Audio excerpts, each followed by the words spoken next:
ಬ್ರಹ್ಮೋತ್ಸವದಲ್ಲಿಯೇ ಅತ್ಯಂತ ವಿಶಿಷ್ಟವಾದ ಒಂದು ಉತ್ಸವ ತೆಪ್ಪೋತ್ಸವ. ತೆಪ್ಪೋತ್ಸವವನ್ನು ನೋಡೋದಕ್ಕೆ 2 ಕಣ್ಣುಗಳು ಸಾಲೋದಿಲ್ಲ. ಇಡೀ ಕಲ್ಯಾಣಿಯನ್ನು ಜಗಮಗಿಸುವ ದೀಪಾಲಂಕಾರಗಳಿಂದ ಅಲಂಕಾರ ಮಾಡಲಾಗಿರುತ್ತೆ.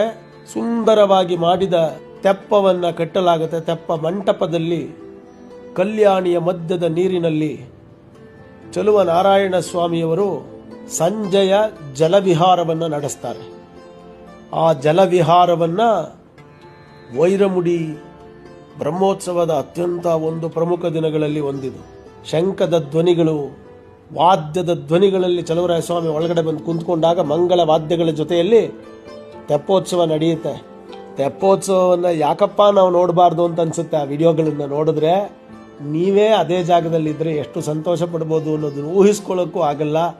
ನೀವು ಆ ಸಂತೋಷವನ್ನೇನಾದರೂ ನೀವು ಅನುಭವಕ್ಕೆ ಪಡ್ಕೋಬೇಕು, ಎಕ್ಸ್ಪೀರಿಯನ್ಸ್ ಮಾಡಬೇಕು ಅನ್ನೋದಾದರೆ ದಯವಿಟ್ಟು ಮೇಲ್ಕೋಟೆಗೆ ಬನ್ನಿ.